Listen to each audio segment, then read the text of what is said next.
Toby Borelli, aka King Size Slim. Is that your real name, Toby Borelli? Yeah. Well, no. Yeah. Good start, Toby. Toby's my real name. Toby is my real name. Borelli is my mum's maiden name. Right. Is it a bit cooler than you? I took that. I chose that. Yeah. Because did you live with your mum rather than? Yeah. I'm still close to my dad, but that's the name I took. Yeah. Okay. Yeah. Right. So, and is that Italian stock, presumably? It is. I'm not Italian.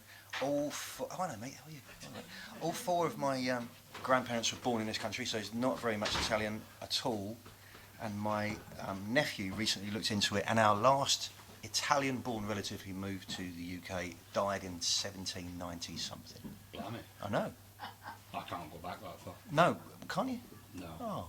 No. My grandmother was born between the sheets in service, and the other side of my family were gypsies. So family trees aren't big on either side, really. No, great stories, though. Yeah, another gypsy was quite fun. Yeah. So you Toby or Tobias? No, Toby, T-O-B-Y. You're Toby. Yeah. Because contrary to the kind of myth of the streets, man, you're a bit of a middle class boy, aren't you? You're a bit of a grammar school boy of origin. I went to grammar school. I passed my 11 plus, and I went to a state grammar school in Broadstairs. In Broadstairs, because you brought up in Herne Bay. Yeah, up near Whitstable. Yeah, okay. First of the four artists we've not had, who's not, even though Toby is indelibly associated with Hastings these days, first one who's not actually born in Hastings. Oh, really? The three guys were all three musicians all actually born here. So did you, you were at grammar school and did you study music when you were at school? No, not particularly. No, I mean, I played music when I was younger, but not at school. And I did music music before GCSEs. The first 3 years of school, I did that, and then it comes to GCSEs, and my music teacher, whose name was Mr. Firth. One day I'll meet him. Mr. Firth? Mr. Firth, yeah. Mm-hmm. He might be watching. Yeah, I hope so. Hello. He actually told me not... Professional? Maybe you shouldn't do music GCSE. Like, no, don't. I wouldn't. Do something else. Okay, so I didn't. And now, And look at you now. I know. And you finished school then and went off and did you think you wanted to be, did you decide you wanted to be a musician at that point, or did you not? That was about 12, 13. And I can put it down to the date, actually. So I'd always played when I was about 8 or so, and then when I was about 12, my dad bought me an electric guitar. My guitar teacher's a Squire Strat that I've still got, a really lovely Japanese Strat. You know those ones? The late 70s that are really lovely. I've got one of those. 3-bolt neck, lovely thing. Nice neck.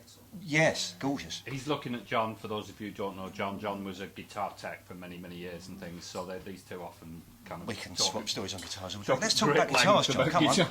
There's this 72 SG that anyway. Sorry, where was I going? Sorry about my Strat. So my dad bought me this Japanese Strat from my guitar teacher then, and I just fell in love with it.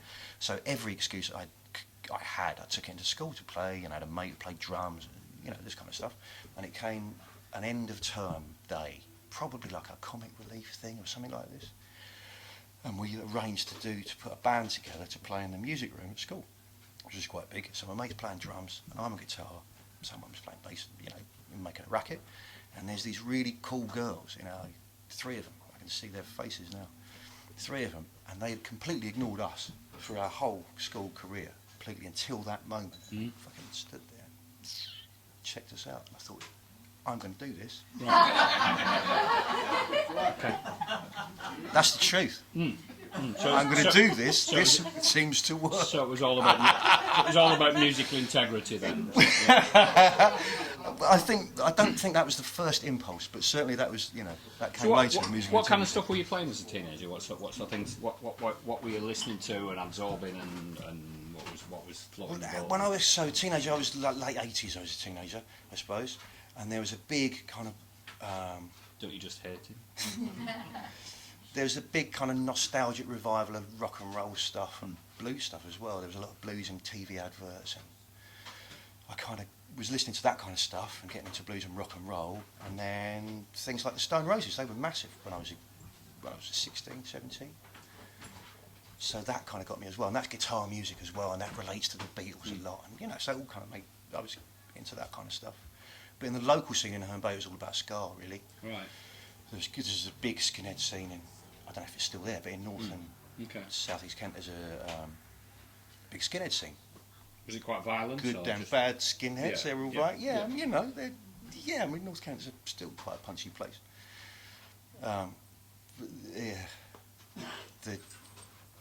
There's a big skinhead scene there, quite a lot of reggae, ska and stuff. Okay. So I kind of got into that as well, playing the local bands. You said when we were chatting before, you were listening to kind of things as broad, as far apart as some reggae, Toots and the Maytals, stuff like that. Yeah. And listening to Velvet Underground as well. Yeah. That's quite It's a good mix, bit of a though. contrast. It's a great mix. No, and notably, we were talking about equipment earlier as well. Yeah. Notably, the equipment that Toots and the Maytals use and Velvet Underground use is exactly the same. It's the same amplifiers, same drums, same fucking guitars, the whole thing at the same time, because that was all that was available. Right. So you can, out of this palette of equipment, the palette that you're given as an artist, Velvet Underground went that way, and Toots and the Maytals went that way. Yeah. It's the same stuff. But yeah. Massive divergence of sound. Yeah, and they create different emotions. Obviously, you're not going to dance all night to the Velvet Underground. You could. You're not going to dance all night to the Velvet Underground, but Toots and the Maytals, it's easy. You know. You'd probably be very stoned. Oh, yeah, I've been that stoned. Actually, you'd probably be very stoned to dance to both, actually. slightly different flavour. Yeah. So what was the first band you were in then when you're playing as a teenager? What was the first? We had a band called The Rivals, and it was me and a bass player called Nick and a drummer called Nick. And neither of them play now. And we used to play kind of like Fates fairs and church dues and stuff. And then as we got older, we got a regular gig. And you were playing covers, presumably, at the time? Yeah, and a little bit of original stuff. You know, there's some kind of rock and roll-y, generic stuff that I put lyrics on, if you like. You know, that was always there. But then we started to play a monthly residency in a place called Miller's in Margate, on Margate Seafront. Really rough. That sounds attractive. It was Margate in the 80s, early Margate, 90s. in the late 80s was pretty awful. But there was this, you know, it had its good points. But there was this cellar bar. It's still there. It's just a door front. And it's underneath a Ladbrokes now, I believe. And we played down there, and we were kind of 17, 18, so we couldn't get served booze anywhere, nor can our friends. So we got a gig, and all our mates turned up because we can get ourselves booze. Because we're 18, of course, we're all at college. Can we have a gig? Yeah, great. So we'd fill it, you know, once a month on a Friday. For this poor fucker, poor fella called Dave, who just took us. Yeah, you're fine. And they'd all drunk and dance around and get off with each other and stuff. He had us back for about a year. And at this point, were you determined to kind of make yourself a musician, to make a Yeah, career absolutely. of That's it? all I was ever going to do. Okay. I've done other things while waiting for the next gig, while waiting for the next thing to do. Yeah. You know, Just filling jobs. Yeah, this is what I'm going to do. Yeah. And have you ever had an agent? Did you ever approach anybody about doing it, or did you plough on and do everything yourself? It's still, I mean, I've been doing this King Size Slim thing for 11 or 12 years now, and it's still mostly about me. It's all about me. And I have, you know, I get gigs from agents and people phone me up for stuff, but generally it's me pushing it forward and pushing it forward. And it'd be great to get someone else involved. It really would. But they've got to be the right person, and we've both got to make a living out of it. Yeah, sure. That's You know? so it's another another layer, isn't it? Yeah. Really. Okay. All right. So you're starting to play a bit of blues. You're playing a bit of ska and things. I think you said something about you in the Blues Brothers once. No, not in the Blues Brothers. No, that's no, not in the band, but in the musical or something. Or Again, when I was 18 or 19, there was a local. They're still going actually. A local band from Whitstable called Rubber Biscuit, which is a song the Blues Brothers did. It's a play on that one. And it was it came out of a local amateur dramatics society thing, and they decided to put together a Blues Brothers tribute act, as was the fad right then. I'm sure there was one around here. There was one everywhere. And it was an 18-piece band. It was fabulous. Just loads of brass and 2 keyboard players and just everything. Because it wasn't about money. You just let's have an 18-piece band. It'd be great. And yeah, because you end up with about £3 each. Oh, not even that. Yeah, we sold out the local theatre, the Marlow Theatre in Canterbury, and we came out with, you know, 2p each. It was brilliant. But, Yeah, I did that. I was Jake Blues, the short, fat one. You were John Belushi. Yeah, Go- we did all the dancing in the figure. suits. It was great. It's really good fun, you know. And then we did. You were on a mission from God. Me and a fella called Nigel Feast, who runs the Broadstairs Blues Bash now. There's a big blues festival once a year in February. He runs that now. We had a duo at the time, me and him going out and playing blues, because he's a great harmonica player and great singer, and I can hold a boogie, you know, and sing. So we'd go out and do sort of John Lee Hookery, that kind of blues, two-man blues, in pubs and stuff. And we became the front of the Blues Brothers tribute act. So it really worked, you know. We had a thing. So we'd do the break as Jake and Elwood Blues, me doing a John Lee Hooker blues and him filling out on the harmonica. It's great. It's really good fun for an 18-year-old kid, you know. Yeah. Really education. Yeah. It's fun. So we're at kind of late 80s, early 90s and things now. So you started looking for... Did you start looking for session work, or did just people approach you and things? Because I know you ended up playing with 2 or 3 quite well-known acts and things. Oh, okay, yeah. That kind of stuff coincided with moving out of North Kent to Brighton. So you went to Brighton, okay. Yeah, moved to Brighton. Excuse me. That's a lack of a beard. I took my beard off today. And normally in a beard, you wouldn't even notice. You catch that, This is a man with a beard down here. Yeah. Where were we? I don't know. You can't remember? Beards. No, we've done the beards. Early session stuff. Look at how do you find? So, I mean, well, as I say, I've always played ska in Herne Bay with a band called Arthur Kay and the Originals, who are a historically famous ska band. Oh, you were telling me about that? Yeah. Arthur Kay's a fantastic fella. Hey, Arthur, I love you.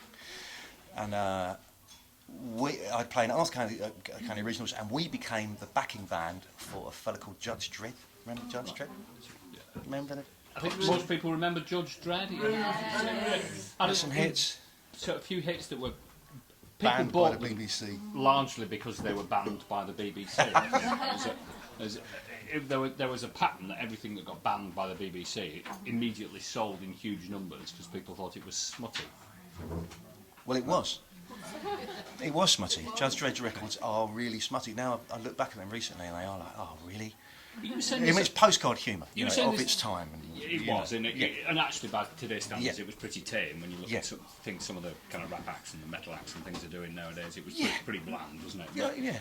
You said Arthur Kay it became a bit of a legend because wasn't he the kind of first ska revival guy to get a single out there?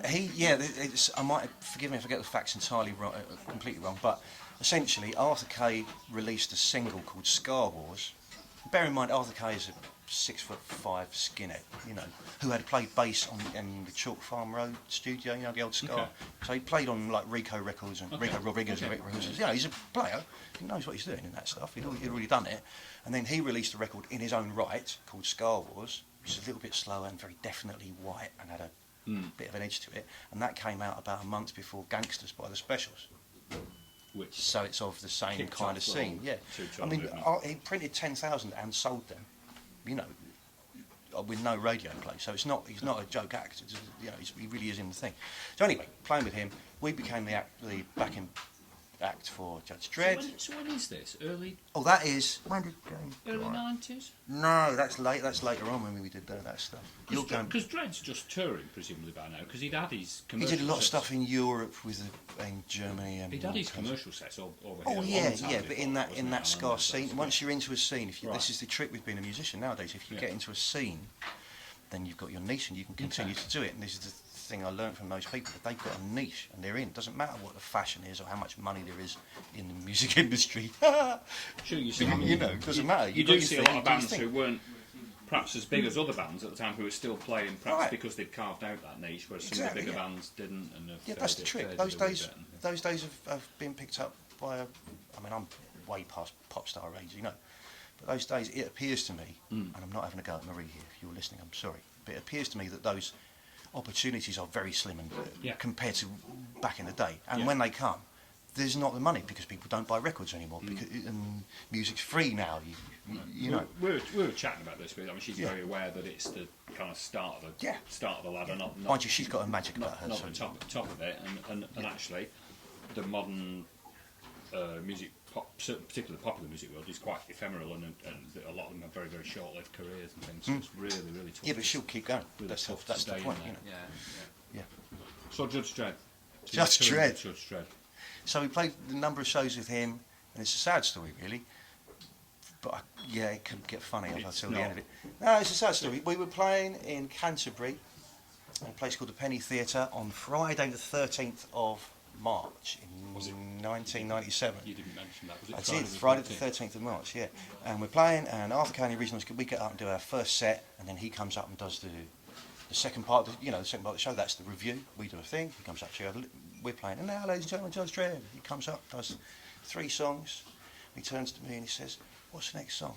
And I go, "I think it's Big Five." "Big Five, Judge Dredd." And he turned around that way and he said, "I'm just gonna," and he just went like that, straight onto the floor, off the stage, onto his face. I'm so it's quite, and died. Had a heart attack like that. Just dropped to the floor, man. Yeah. I didn't. As close as you are to me, Nick. I didn't even know he was dead. Oh, no, yeah, I'd probably assume he was. Okay. Yeah. You imagine the headline, right? Share with us the aftermath of this event. Oh, okay. So he's when I was a kid, really, he's clearly, fella's clearly dead. One of the accrued skinheads in the crowd did this thing. Nice skinheads, we all ourselves. He's a paramedic, and he came and tried to help the guy, and we got an ambulance. Ambulance come in, and it's all quite chaotic and very fast and very slow, like these things are, And in comes the gurney, put him on the gurney, get him out to the ambulance, put him on the ambulance, and the ambulance won't start. I'm not making this up. Ambulance won't start. So, big gang of skinheads, big fellas, ambulance crew go, "Give us a push," right? I'm pushing the ambulance, and I'm watching it, there's enough of them. We watch this thing, and up from the venue, about 100 yards, there's a roundabout. And as they approach the roundabout, a police car comes round. Police car sees a bunch of skinheads nicking an ambulance. It's just, it was, you can imagine. You could make a great short film about that. Yeah. I mean, it was all settled very quickly, I have to say, because the ambulance men got out and said, "No, actually, there's that. Oh, okay, off you go," and they gave me that.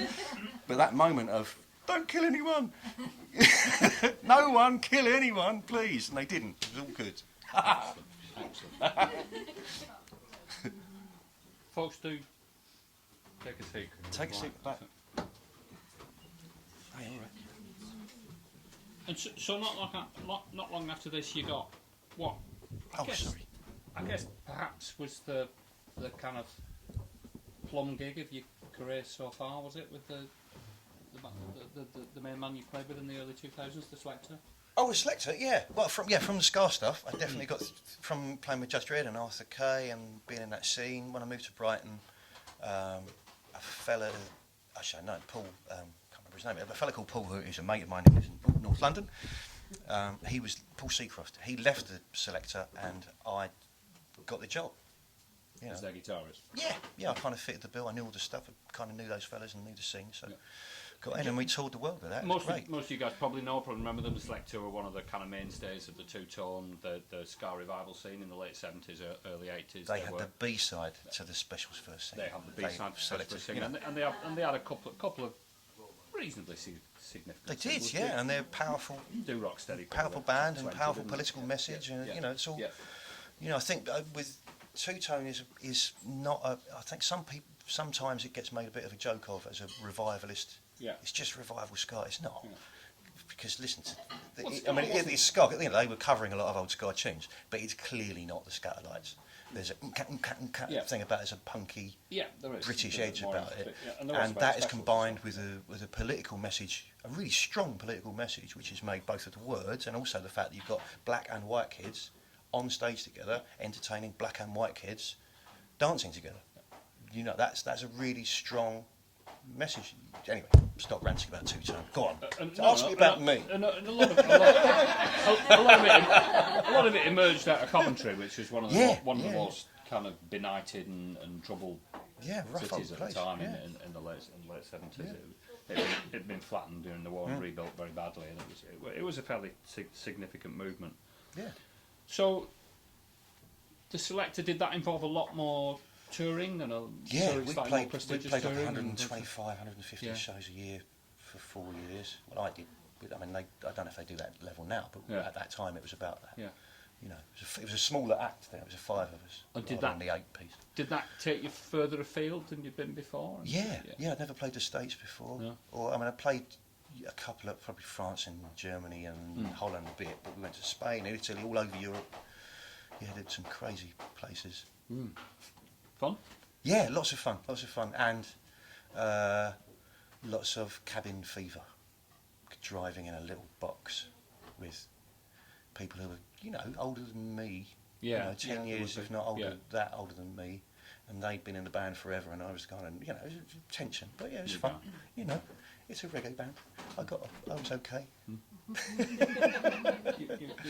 You're a happy bunny. Yeah. And all this time you're gigging as a session musician. You're playing presumably on records as well. Yeah. Are you still writing your own stuff and still doing your own stuff? I was in Brighton. Yeah, I mean, I was away a lot, obviously. Yeah. Sure. But I had a flat for a flat. It was awful. It was like a squat that I paid for, because it was above a studio. There's a pub in Brighton called the Prince Albert, right on the corner down by the station. Anyone know it? Yeah. Right. On the opposite corner of that block, going down Trafalgar Street, I think it's a hairdresser's now. Underneath that is Everything's a hairdresser. yeah, you're Or a right. nail Right. bar. Yeah. I think they sell coffee and they do hair and nails. Yeah. Anyway, and sandwiches, big sandwich. Anyway, underneath that is a studio. I presume it's still there. And at the back of that was effectively the storeroom to the studio, which I turned into a crash pad. Actually paid him for it, and stayed there. So when I was back, there's a studio there, and whatever was going on, I was just like, "Do you want to play guitar, sing? What you written about this, Toby? I'm trying to get some sleep." Yeah, so I was in that studio a lot, and we did some of my stuff. So it was going on, but I didn't really have the time. No. Okay. You know, So you was out kind on of the put your road own with this. career on hold a bit for all this stuff. Yeah. And is that why you left the Selector? Is that what you Yeah, wanted to do your eventually. thing? So- Yeah, it's a lot. You know, 4 years with. Yeah, that's hard work. Yeah. Sure. And what So where are we now, timeline? I left them in 2000 and crikey, 2004, 5. 2004, Oh, it was, 5. yeah, 4, 5. Yeah. Okay. And did you decide at that time you were going to try and forge your own thing? And Yeah. What I did first, we went travelling. I yeah. come off the road and go travelling. It's a different thing. So I took a little guitar, you know, a travel guitar, and a backpack like that, you know, kind of stuff, and went to Southeast Asia and went through Bangkok in Thailand, and then ended up in Cambodia for quite a while, in Phnom Penh and around that.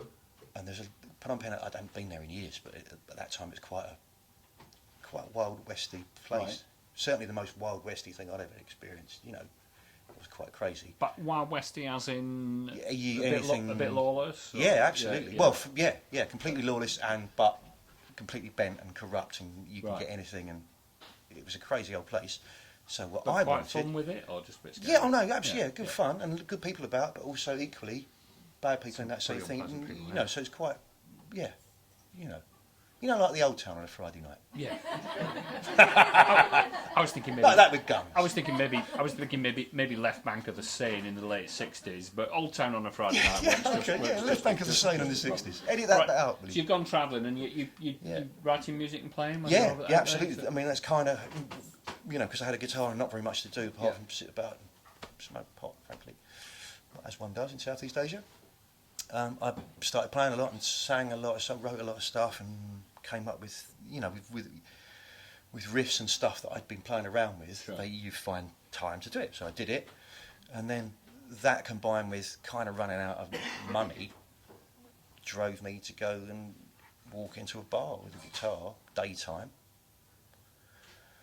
you know, a tourist bar, and with the guitar out of the case and sort of play a bit, bought my first drink, didn't buy another one, you know. You get fare, do you want to come back tomorrow? Yeah, can we talk about some money? You know, I've got, yeah, $15. And it's only like $15 a day to live, or Yeah. $20 a day to live. Yeah, And it was like, sure. well, you sort me this out and I'll do a show for you every other night, and da-da-da. So I played a mixture of covers and my stuff, because it's a really international audience, so a lot of people aren't sure what is a pop hit and what isn't. Right. So if you just sort of sneak one in, go, yeah, at the end, they go, oh, yeah, I know it. You know, or, no, there's a chorus, yeah, and they'll join in, you know. That's true. We're back to the Old Town. We're back to the Old Town on a Friday night. So from that, that experience led me to the belief that I'm just going to do this. I can do this. Okay. And I did. I remember coming back and I played a bar and stayed at my mum's for a couple of weeks before I went back to Brighton. Went to the Neptune, you know, the pub on the beach in Whitstable. No. Yes, actually I do. I don't know. Beautiful, legendary boozer. I went in there. Went in there at the time. There's a fellow called Dixie, Irish fellow called Dixie, who ran it. You know Dixie? Yeah. He's gone now, but yeah. He's a nice fellow. And I walked in there like a Wednesday afternoon with a mate with a guitar. Bought a pint, sat down, started playing. Didn't buy another one. It can be done, you know. Sure. So that's. So I've been playing for the beer ever since. The start of the King Size Slim thing. Yeah, that's it. Yeah. Good place to stop. We'll stop for a few minutes. Everybody can get another drink and settle whatever. But before we do that, you're gonna do you fancy just playing this little tune? Yeah. Maybe play something that kind of harks back to your early influences and your formative musical education. And we'll talk about this thing afterwards as well. How am I going to do that? Okay. Now. So these resonator guitars, I've come up with a story while I'm preparing myself. These resonator guitars are both beautiful and very, very nasty indeed. They look great.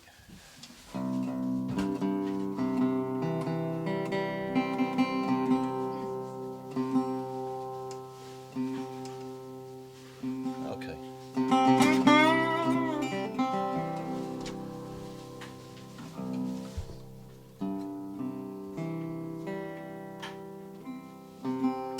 Okay. So you want something that it means something from the early days, as it were. Okay. Yeah, all right.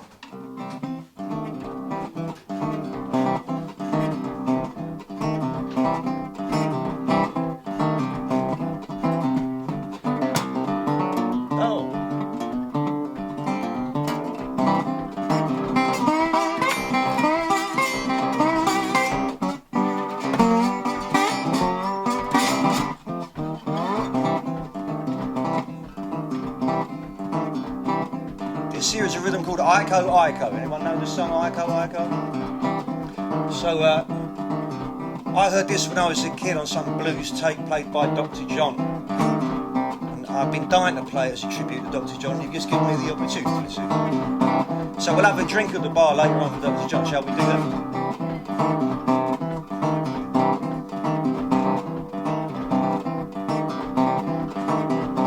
Français. Mon grand-mère est tout grand-mère et c'est le fou. Mon grand-mère parlait à tout grand-mère, oui c'est le tout le monde bon fou. En anglais, see that. My grandma and your grandma, they dancing by that fire. Your grandma, she said to my grandma, I'm gonna set your world on fire. We talk about here now. Can I get some help? Just saying. We talk about here now. Wacko, wacko, wah, eh. Giacomo Fina, oh nah, eh. We see the Giacomo Fina, eh.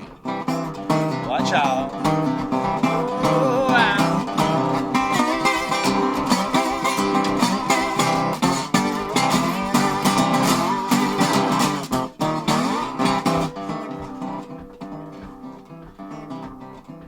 Look at my king here, dressed in ready like Iko, yeah. I bet you $10 he could kill you dead, but she the Giacomo Fina, yeah. Well, look at my queen, she out dressed in green, and she like Iko, yeah. I bet you $10 she will see me till the Giacomo Fina, yeah. We talk about hey now, Iko, yeah. Giacomo Fina, oh nah, yeah. We see the Giacomo Fina, yeah. We talk about hey now, Iko, yeah. Giacomo Fina, oh nah, eh, we see the Giacomo Fina, eh.